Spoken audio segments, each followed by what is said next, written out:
Kusumo dengan NIM 21202005. Pada kesempatan kali ini, saya akan memerstasikan tentang sejarah filsafat. Filsafat. Kata filsafat sendiri berasal dari bahasa Yunani filosofia. Kata filosofia terdapat dari dua kata, yaitu philein yang artinya cinta dan sophia yang artinya kebijaksanaan. Filosofia atau filosofi bisa diartikan sebagai cinta kebijaksanaan dalam artian sedalam-dalamnya. Pada awal kelahiran filsafat tidak dapat dipisahkan oleh perkembangan ilmu pengetahuan yang muncul pada masa peradaban kuno atau masa Yunani. Yang pertama, masa Yunani. Masa ini diawali dengan lahirnya para ahli fikir filsafat. Yang kedua, masa abad pertengahan diawali dengan lahirnya filsafat Eropa. Dan yang ketiga, masa abad modern diawali dengan munculnya Renaissance dan humanisme. Dan yang keempat, masa abad dewasa ini merupakan filsafat abad ke-20 atau filsafat kontemporer. Pola pikir masa Yunani. Yang pertama, mitosentris. Pola pikir masyarakat yang sangat mengenal mitos untuk menjelaskan fenomena alam. Yang kedua, logosentris. Pola pikir masyarakat tentang rasio dan ilmu pengetahuan yang menjelaskan semua fenomena. Yang ketiga, natural religion.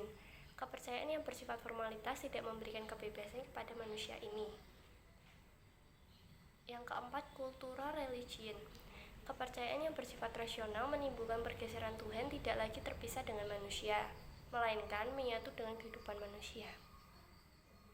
Cultural religion, kepercayaan yang bersifat rasional menimbulkan pergeseran Tuhan tidak lagi terpisah dengan manusia, melainkan menyatu dengan kehidupan manusia. Di masa Yunani terdapat ahli pikir masa Yunani. Yang pertama yaitu Thales. Thales menemukan teori tentang ilmu geometri dan matematika. Yang kedua, Socrates. Socrates ini menemukan teori tentang moral.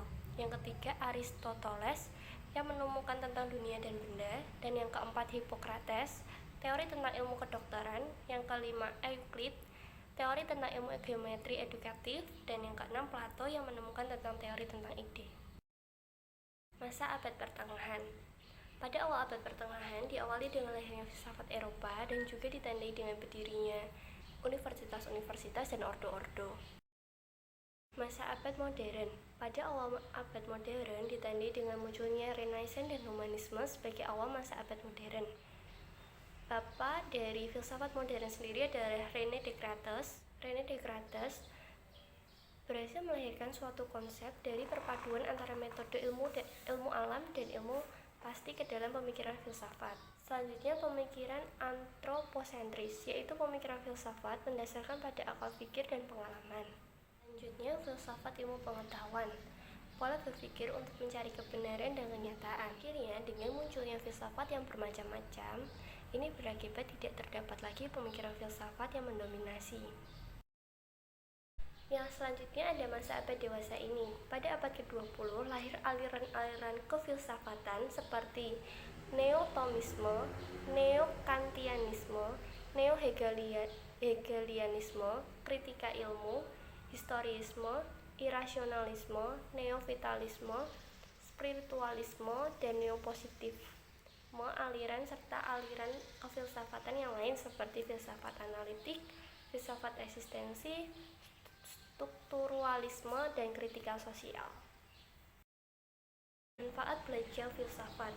Manfaatnya adalah menjadikan manusia lebih bijaksana, yang artinya memahami pemikiran yang ada dari sisi mana pemikiran itu disimpulkan, serta memahami dan menerima sesuatu yang ada dari sisi mana keadaan itu ada.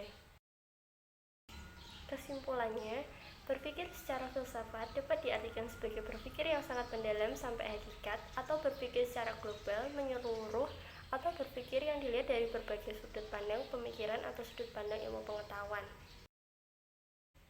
Sekian presentasi dari saya, terima kasih.